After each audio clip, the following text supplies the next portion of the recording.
Havia um tempo em que toda a humanidade caminhava junta. Não por obrigação, mas porque era tudo o que existia. O livro de Gênesis, no capítulo 11, versículo 1, abre com uma das afirmações mais densas de toda a narrativa do Antigo Testamento. Era a terra toda de uma só língua e de uma só fala. Essa unidade não era apenas linguística, era cultural, relacional, existencial. Os descendentes de Noé carregavam a memória do dilúvio, a aliança do arco-íris e o peso de um recomeço sobre os ombros. E foi exatamente essa unidade que os moveu em direção ao Oriente. A planície de Sinear, para onde os povos migraram, não era um lugar qualquer. Situada entre os rios Tigre e Eufrates, essa região era extraordinariamente fértil, com solo aluvial que permitia o cultivo abundante e o assentamento permanente de grandes populações. Ali, no coração do que hoje é o Iraque, nasceu uma das civilizações mais antigas do mundo. Os acadianos chamavam essa região de Shumeru. Para os hebreus, ficou conhecida como Sinear. Era um lugar onde a terra era generosa o suficiente para alimentar sonhos ambiciosos, e foi ali que os descendentes de Noé decidiram parar, construir e permanecer. O problema não era o lugar, era a intenção que crescia dentro daquela comunidade. Quando o texto bíblico diz que eles encontraram uma planície e ali habitaram, o verbo hebraico usado carrega a ideia de assentamento definitivo, de fincar raízes com determinação. Não era uma parada temporária de viajantes cansados. Era uma decisão consciente de centralizar a humanidade em um único ponto, contra o mandato divino dado a Noé e seus filhos no capítulo 9 de Gênesis, versículo 1, que era o de encher e preencher a terra. A dispersão era o plano, a concentração foi a rebelião. E é dentro desse contraste que toda a narrativa de Babel começa a fazer sentido. A proposta dos construtores de Babel não era simplesmente erguer um edifício alto. Era construir identidade sem Deus. O texto de Gênesis, capítulo 11, versículos 3 e 4, revela dois objetivos declarados. Uma cidade com uma torre que chegasse até os céus e um nome que os imortalizasse. Esses dois elementos precisam ser lidos juntos. A torre era o símbolo, o nome era a motivação. E por trás de ambos estava o mesmo impulso que esteve na origem de toda a ruptura humana com o divino, a busca por autonomia absoluta. Eles não queriam depender de nenhuma promessa, queriam garantir sua própria permanência. Os arqueólogos identificaram em Sinear estruturas chamadas zigurates, e torres escalonadas de tijolos cozidos que serviam como templos e pontos de contato entre o humano e o divino nas religiões mesopotâmicas. O mais famoso deles, o Etemenanque, em Babilônia, cuja reconstrução remonta ao período do rei Nabopolassar e de seu filho Nabucodonosor, pode ter sido a memória cultural que inspirou a narrativa de Babel. Mas há uma diferença fundamental entre os zigurates das nações vizinhas e o projeto descrito em Gênesis. Os outros povos construíam para honrar seus deuses. Os homens de Sinear construíam para fazer um nome para si mesmos. A direção da adoração havia se invertido completamente. O tijolo cozido no fogo e o betume como argamassa, mencionados com precisão técnica no versículo 3, não eram apenas detalhes arquitetônicos. Eram um sinal de que essa geração havia desenvolvido tecnologia suficiente para acreditar que poderia prescindir de Deus. O fogo que cozinhava os tijolos era o mesmo fogo do orgulho humano, que ao longo de toda a Escritura antecede grandes quedas. E Deus viu.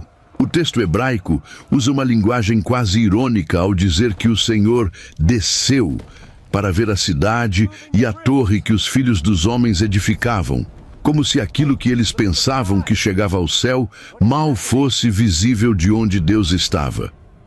O contraste entre a grandiosidade da ambição humana e a perspectiva divina sobre ela é por si só um ensinamento. A dispersão de Babel é frequentemente lida apenas como castigo, mas quando o texto é examinado em profundidade, algo mais complexo e mais gracioso começa a aparecer. No capítulo 11 de Gênesis, versículos 6 e 7, Deus declara que o povo é um, a língua é uma, e que nada os impedirá de fazer tudo o que intentarem fazer. Essa frase não é uma advertência sobre o poder humano em si. É um diagnóstico sobre para onde esse poder estava sendo direcionado. A unidade, que poderia ter sido uma bênção extraordinária, havia se tornado o combustível para uma rebelião coletiva sem precedentes. E interromper esse processo era, de certa forma, a maior proteção que Deus poderia oferecer àquela geração. A confusão das línguas não foi um ato de destruição, foi uma cirurgia. Deus não matou ninguém em Babel. Não choveu fogo como em Sodoma. Não houve uma catástrofe visível. O que houve foi uma ruptura na comunicação que tornou impossível a continuidade do projeto. E com isso, o que parecia uma punição se revela como um ato de contenção misericordiosa. A humanidade, concentrada em um único lugar, falando uma única língua e movida por uma ambição desviada, teria capacidade de produzir formas de destruição que a história posterior confirmou serem reais. Deus conhecia o coração humano melhor do que os próprios homens e agiu antes que o projeto chegasse a um ponto sem retorno. Há também uma camada teológica profunda nessa passagem que aponta para o futuro. A dispersão de Babel não é o fim da história da unidade humana, é o início de um longo caminho que atravessa o chamado de Abraão, a formação de Israel, e que encontra sua inversão dramática no dia de Pentecostes, descrito em Atos dos Apóstolos, capítulo 2. Ali, em Jerusalém, homens de toda a nação que estava debaixo do céu ouviram, cada um em sua própria língua, as maravilhas de Deus. O que Babel fragmentou, o Espírito Santo começou a restaurar. A dispersão não era o destino final, era o caminho. O capítulo 10 de Gênesis é um dos textos mais subestimados de toda a Bíblia. Lido de forma superficial, parece apenas uma lista interminável de nomes. Mas quando examinado com atenção, ele revela algo extraordinário. Um mapa étnico, geográfico e histórico da humanidade após o dilúvio, escrito séculos antes que qualquer cartógrafo grego ou romano tentasse documentar os povos do mundo antigo. Os estudiosos chamam esse capítulo de Tábua das Nações, e ele lista 70 nomes que representam os ancestrais dos grandes grupos humanos que se espalharam pelo mundo conhecido. 70 não é um número aleatório na Escritura. Ele aparece repetidamente como símbolo de plenitude e totalidade. E aqui representa a completude da humanidade, derivada de 3 homens, Sem, Cam e Jafé, os 3 filhos de Noé. A estrutura do capítulo 10 segue uma organização geográfica que, quando sobreposta ao mapa do mundo antigo, produz resultados surpreendentemente precisos. Os filhos de Jafé, listados nos versículos 2 a 5, migraram em direção ao norte e ao oeste, para as regiões que hoje correspondem à Anatólia, à Grécia, às costas do Mar Negro e às planícies europeias.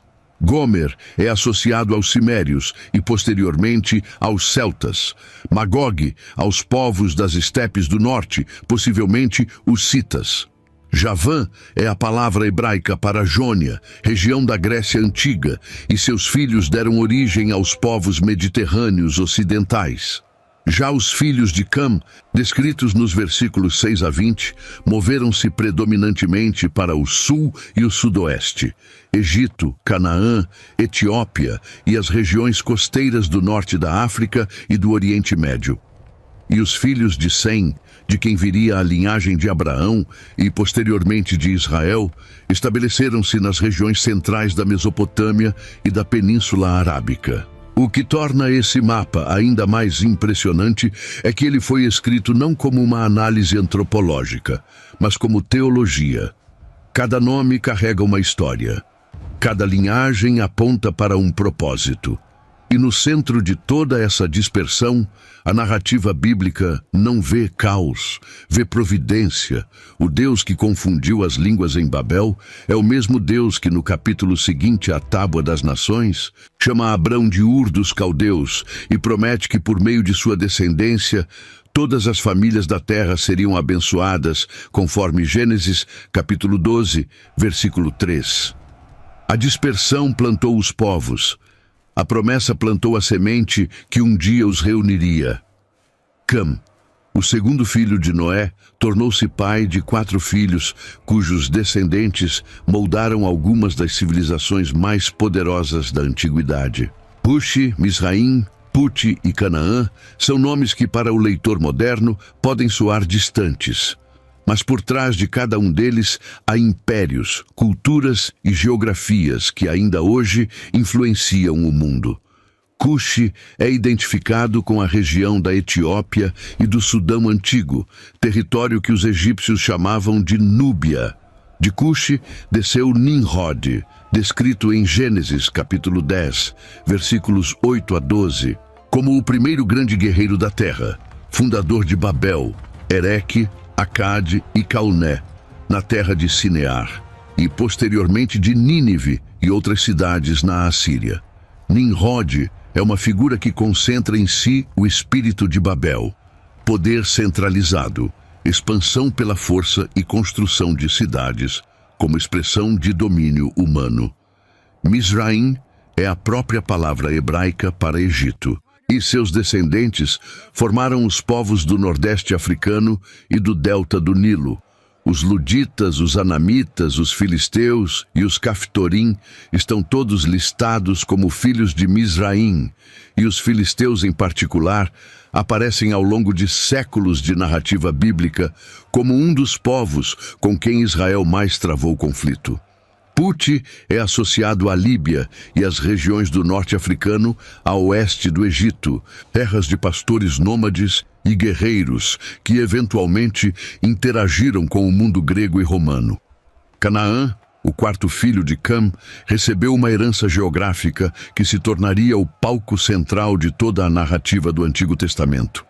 Seus descendentes, os cananeus, os hititas, os jebuseus, os amorreus e outras nações, ocuparam exatamente a faixa de terra que Deus prometeria a Abraão e que Israel conquistaria séculos depois sob o comando de Josué. Há uma dimensão histórica nessa distribuição que vai além de simples genealogia. Os filhos de Cam construíram nas margens dos grandes rios, o Nilo, o Eufrates, o Tigre, ergueram cidades, estabeleceram rotas comerciais, desenvolveram escrita e arquitetura monumental. O Egito, em particular, atingiu um nível de organização política e cultural que influenciou todo o mundo antigo por mais de 3 milênios. E é precisamente nesse contexto que a história de José, vendido como escravo para o Egito, e depois a de Moisés, criado na corte do faraó, ganham toda a sua profundidade. Os descendentes de Sem foram parar exatamente dentro do território dos descendentes de Cam. E ali, Deus teceu alguns dos capítulos mais dramáticos de toda a Escritura. Depois de Babel, a humanidade nunca mais foi a mesma. Os povos se espalharam, as línguas se multiplicaram, as culturas se diversificaram de formas que, ao longo dos séculos, produziram tanto beleza quanto violência. Mas a narrativa bíblica nunca trata a dispersão como o capítulo final. Ela é, na verdade, o início de uma história muito maior. No momento em que os povos partem de Sinear em direção aos 4 cantos do mundo conhecido, Deus já está tecendo um plano que atravessaria gerações, continentes e séculos. A chamada de Abraão, registrada logo após a Tábua das Nações em Gênesis, capítulo 12, não é coincidência literária. É a resposta divina à fragmentação de Babel. Onde os homens buscaram fazer um nome para si mesmos, Deus promete fazer grande o nome de um homem para abençoar todos os outros. O movimento que começa em Babel e atravessa toda a Escritura é o de dispersão em direção à reunificação. Mas uma reunificação de natureza completamente diferente da que os construtores da torre imaginavam. Não uma unidade forçada pelo idioma ou pela dominação. Uma unidade tecida pela redenção. O livro do profeta Sofonias, capítulo 3, versículo 9, anuncia: tornarei então aos povos lábios puros, para que todos invoquem o nome do Senhor. A língua confundida em Babel seria purificada, não para que todos falassem o mesmo idioma humano, mas para que todos invocassem o mesmo nome divino. A profecia aponta para uma restauração que vai muito além do linguístico. Quando o livro de Apocalipse, no capítulo 7, versículo 9, descreve uma multidão que nenhum homem podia numerar, de toda nação, tribo, povo e língua, de pé diante do trono. Fica claro que a diversidade produzida em Babel não será apagada na eternidade. Ela será santificada. Cada povo que partiu de Sinear, cada língua que nasceu da confusão, cada cultura que floresceu nos cantos mais distantes da terra, chegará inteira à presença de Deus. A dispersão não era punição sem propósito, era o início de uma história que Deus sempre soube como terminar. E o fim que ele preparou não é uma torre que chega ao céu. É um trono ao redor do qual toda a humanidade, em toda a sua riqueza e diversidade, se dobra e adora. Babel não foi o fim de nada. Foi o começo de tudo. Cada povo que partiu daquela planície carregava, sem saber, um fragmento de uma história que só faz sentido quando vista por completo. Os filhos de Jafé que caminharam para o norte, os descendentes de Cam que ergueram impérios às margens do Nilo, os filhos de Sem que guardaram a linhagem de onde viria a redenção do mundo, todos eles eram peças de um mosaico que mãos humanas jamais poderiam ter planejado. A língua que foi confundida em Sinear, um dia será reunida não por uma torre, mas por um nome, o único nome que tem poder de atravessar todos os idiomas, todas as culturas e todos os séculos, sem perder nenhuma sílaba do seu significado. Se este vídeo te fez enxergar a Bíblia com olhos novos, se você sentiu que por trás dessas genealogias e migrações há uma inteligência e um amor que superam qualquer compreensão humana, então este canal foi feito para você. Inscreva-se agora, ative o sininho, porque toda semana a palavra de Deus vai ganhar uma camada a mais de profundidade aqui, e você não vai querer perder nenhuma delas.